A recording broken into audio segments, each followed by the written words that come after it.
T. It's in the name. Welcome into the Helping Healing Humor with Ben and Travis podcast.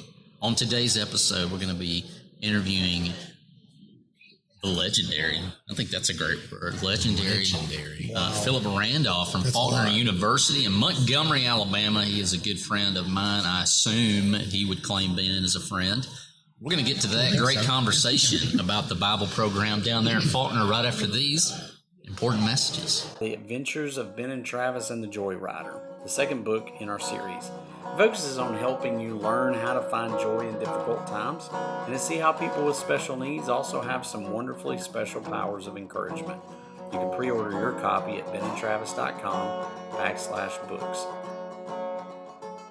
I'm Travis Creasy.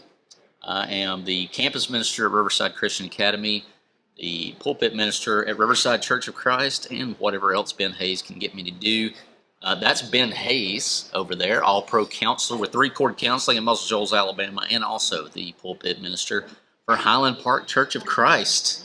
And I do all the other things that you get me to do, like podcasts, and then forget about some of them sometimes. So there's that too. But man, it's great to be on here. It's great to be at Lads to Leaders this weekend. See all kinds of our good friends that are here, including you, Phillip.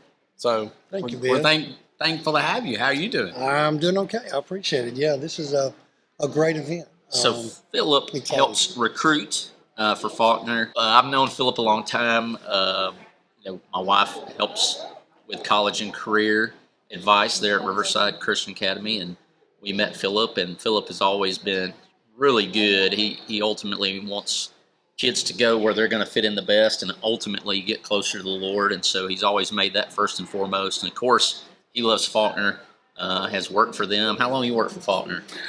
It's been 5 years. 5 years. Yes. And so every time we make the trip down there, we love Faulkner. Faulkner's has helped this podcast. And we love you. Good friends with the podcast, sponsored. They have us down for their lectureship in October the last couple of years, and that's always a blast. But Phillip's here to talk a little bit about Faulkner and their Bible program. Of course, we've had President Mitch on as well. I hope that's okay for me to call him that. But Yes. I said that yesterday, and then I was trying to correct myself, and he's like, "No, that's fine." Yeah. President Henry. Excellent. Shout out to President Henry because he's your biggest fan. Oh, really? Well, Yeah, we need those. he loves you guys. We need It big is nice to fans. have fans. Yeah. Yes. In high places. He's your biggest especially. fan. Yes. Well, as I mentioned, Faulkner is in Montgomery, Alabama. It is a Christian university associated with the Church of Christ, and I know that obviously Bible is a big part of the program down there. I know that the law is, as in lawyers. Jones Law School, is that Jones right? Law- Jones Jones Law Law School. is a that's big right. offering that you have. But Yes. today we're going to talk a little bit about the Bible program at Faulkner. And so I'll just turn it over to you. You tell us what off the top of your head. If we got any follow-up questions, we'll hit you with them. Yeah. Well, thank y'all. I appreciate you letting me come on. So I was hired this past year in September to be a recruiter for the Bible Department, which basically includes undergraduate Bible and our graduate PhD program. So I'm helping with Zorn Scholars, and the tie into Lads, of course, is Jack Zorn, who was a Faulkner grad, Alabama Christian College back then. We started the Zorn Scholarship in honor of Jack Zorn. And it's basically a full tuition scholarship if you want to study the Bible. If you want to, we've got a few tracks, youth ministry majors, or more of a textual track, but for ministers. And if you're wanting to be a minister, we've got the Zorn Scholarship, and I would love to talk to you about that. So that's kind of the emphasis with the undergrad as well as the grad programs. We've got 3 graduate or master's level courses: Master's of Biblical Studies, Master of Family Life Ministry, and our Master's of Theology, which kind of goes along with our PhD program. So we've had several, I know, from Riverside go down to Faulkner, and all we've ever heard are glowing reviews, and they keep recruiting for y'all. That also helps, right? When they go back and go, hey, have you thought about Faulkner? Right. I talked about the Bible lectureship, and getting to hear some of the professors that you guys have down there is always really impressive to hear them. They know their stuff. And, Faulkner, like I said, is in Montgomery, Alabama. You guys have football, which is obviously an appeal to me, being a former football coach, and love that. Great field, too. We went down there while we were there for the lectureship and went and looked at it. I wasn't aware that there was a Stallings statue there until we went and explored. So I thought that was pretty cool. We're at Lads. You mentioned the connection to Jack Zorn, which we all love and respect all the work that he's done, his family continues to do. So how would you get connected to that scholarship? Did they reach out to you? I'm sure there's a process to that. Yes. If you're interested, if you want to apply to the school, then I'm going to get in touch with you, and there's a process. There's an interview that you do with Dr. Todd Brenneman, who's Dean of the Bible Department. Short interview with him and a letter of recommendation from a church leader. And then there's a committee that kind of votes on, okay, is this a guy we want to get into a program?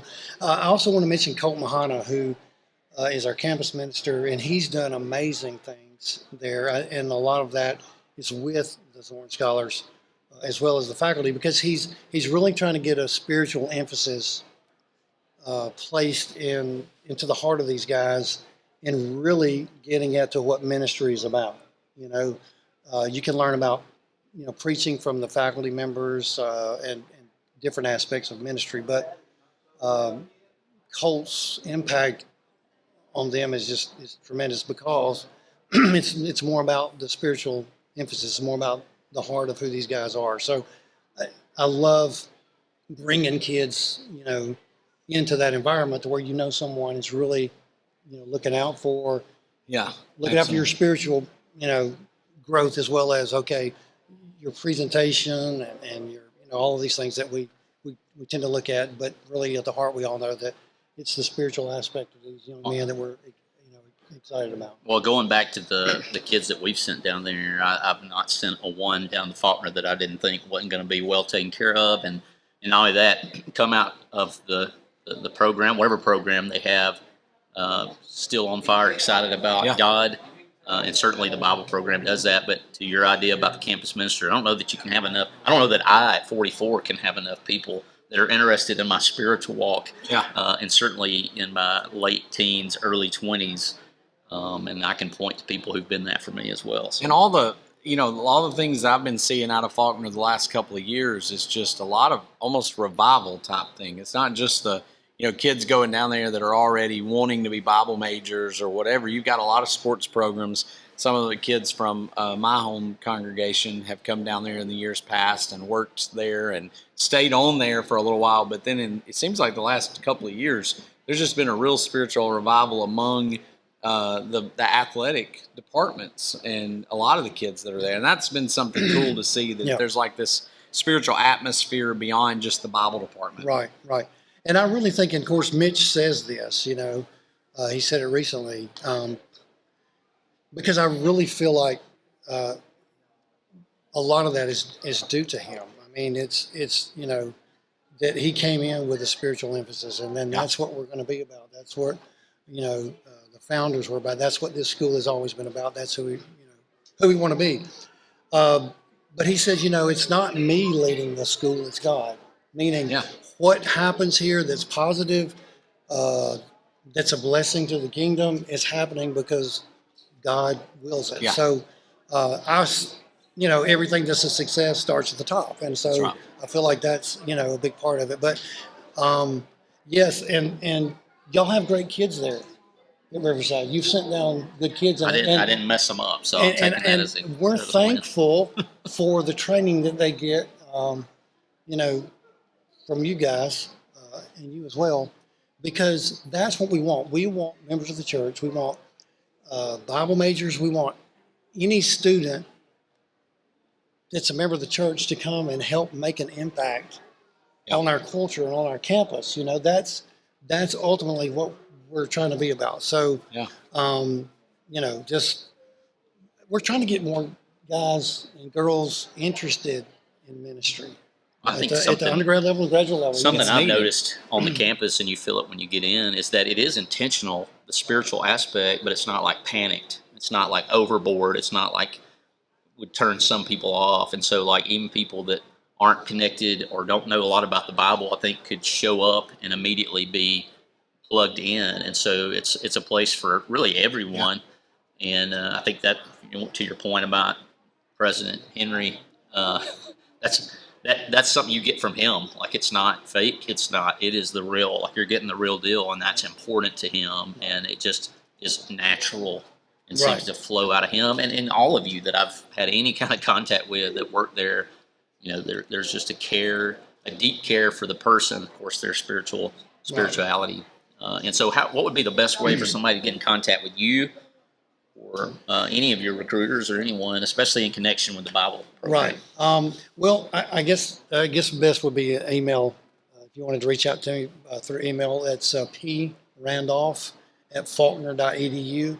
If you go to faulkner.edu, that's really going to give you the information about our Bible programs, what we offer.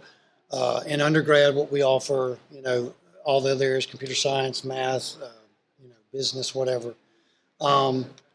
So go to faulkner.edu, but if you're, specifically wanting or interested in being a Zorn Scholar, going through that process to see, if that works for you, then please give me an email. Do I give my phone number?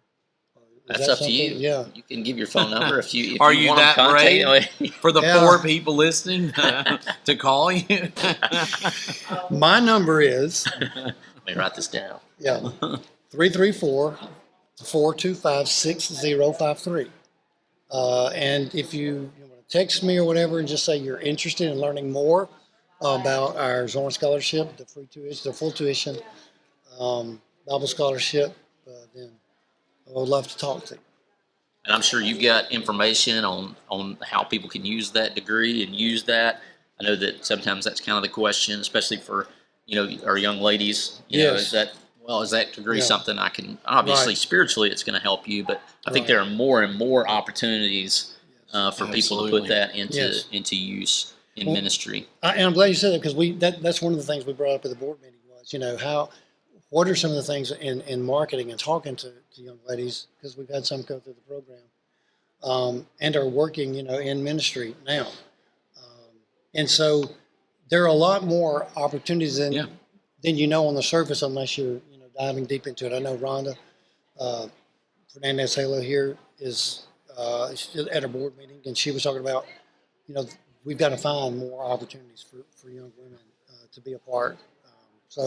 Well, there's a growing thing right now of ladies' conferences and like TLC. Shout and out to others. TLC. TLC Transform Ladies Conference. They're huge. I've heard a couple of other people. I know like Connect Conference, I think, has a ladies branch there, and of course a lot of children's ministry. There's a lot of ladies that are helping in children's ministry and teen ministry. When you got a large congregation, a lot of times there's a need for that too. So. There's a lot of different ways that can be used, and that's a great thing that the school is doing there. And of course, we have a love for Dr. Zorn.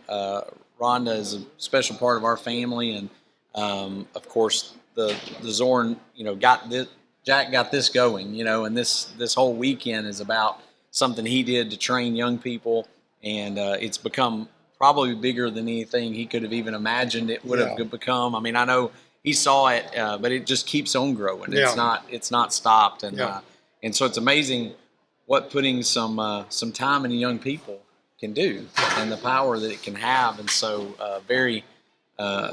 something great from it. But Faulkner's doing that with these young people, and I love the fact that it's named in his honor. So, well, I'm part of that too, because we were in Montgomery at the same time. He was with Faulkner. I say Alabama Christian College because that's what it was. Back in the 1900s when I was there. The 1900s. Yeah, I love saying that phrase. Yeah. But it hurts my soul a little bit. But like in 76, 77, 78, I was going around with him. And he was always so encouraging. That's what I loved about Jack, is he was so encouraging, and he would take me and others to different churches, sometimes for other things other than just the lads competition, but just hey, giving me and others opportunities to speak in front of people. So he played an integral part. You would in my childhood. definitely love this scholarship. I don't know if he would love it being named after him, because some people like that probably don't like that very much. But I'm sure what it goes to is certainly something he would be all about. So, Phillip, we like to finish our episodes with some fun questions, or at least one fun question. In the last few weeks, the tradition has been, what is more likely, right? And so far, the Megladon has continued its dominance. Ben was the dissenter last week with the moon landing, which I probably should have been. You would have been with me, right? Right there with but you. I and Will Mahan off air went with the Megladon. And so, what is most likely to be real? Right? Is the Megladon going to keep its record going? The Megladon, is it more likely to be real, or, and I guess the government has kind of come out and said there are UFOs, right? There are UFOs. But that's just another. But that's exactly. Yeah. That's a broad umbrella. Yeah. So we're going to go a little deeper here. Are there little alien beings out on some other planet? I mean, this is a huge thing that God's created, right? And so you got to take into, and I think that's one of the things that's kept the Megladon going, is because we just don't know what all's out there. What's there? But now you add space, which is even larger than the ocean. So what is more likely, the Megladon being real, or aliens, as in like far out there living on another planet? Is it sentient beings? Is that the right word? I don't know. Somebody out there is like, I don't know. So I'm not even going there. That's too big of words for me. A couple of years ago, people flipped out because there was a drop of water. There was some moisture on Mars. Yeah. And so, life could be out there. So what is more likely, the Megladon swimming around out there, or little green men, or whatever color you might think? You get to go first. You are the guest. What are you thinking? This is more likely. This is more likely. More likely. It's not saying this is the way it is. Right. What is more likely? Right. I'm going to have to go with Megladon. Oh, yes. Now he's on the Megladon. All right. I mean, the moon is one thing, but beings, I mean, there's just, I don't know. All right, Ben, what you got? I'm not saying it's impossible. So my argument for this is, I believe that we say Maywood is the center of God's universe, because that's the whole phrase. That's not prideful at all. Yeah. So I love Maywood, but I think the earth is the center of God's universe. I mean, I think this is what he designed everything for, and he put his people here, and he sent his son here. So in a very, to take the serious turn, I think this was the point. And I don't think that there's anything anywhere else. I think that he created breaking news landing in Nashville. This place just for his people. Could there be something that's like, I guess if we're talking about little green men, maybe one thing, little something on the moon, maybe not. But I'm still sticking with Megladon. There's still a chance there's a really big shark in the bottom of the ocean. I'm outvoted. I love the looks that we're getting from people when they hear Megladon and aliens on the podcast. What is this about? This is great. This is a great question for live.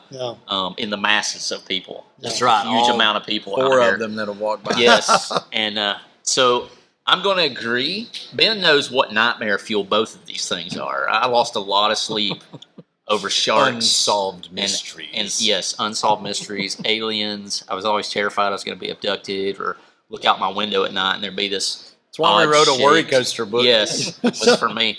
So I'm going with Megladon too. The streak continues. Megladon keeps dominating. What will be the next question? Do you have an idea? I don't know. You're gonna have to just I'm not think it up sure before yet. the podcast? I think so. Like when we're done with you and you make your way back to your booth, we got to come up with some question. If we do a second episode. That's right. But Phillip, I appreciate you taking time to be with us. Hey, as I said, it's always for having me on. great to hang out. And feel really privileged, and this is good. This is first you need to get out more, brother. That's just going to take. But you guys are my only friends. I will say this: that if things don't work out in the recruiting world, which they obviously have, you've always got Abraham Lincoln. Like you've always got I've Abraham heard that Lincoln. before. Yes, I figured you had, maybe Yeah. even from me. So I'm kind of like the Santa guy that's, everybody knows, oh yeah, I know a Santa guy that plays Santa. So Yes. I could play Abe Play and kind of do Abe. that You as could. I think as so. a regular job Yeah. and make Yeah. money. Yeah. Okay, And well, at maybe least the that's what I'll character do. you look like Move to is known Washington. as Honest Abe, right? That's right. I don't know what Yeah. character I look like, but it's probably not an honest character.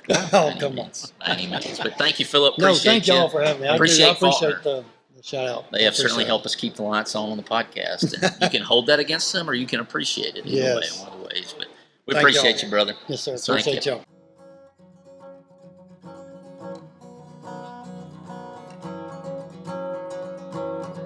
Thanks for being with us for this episode of the Helping Healing Humor podcast.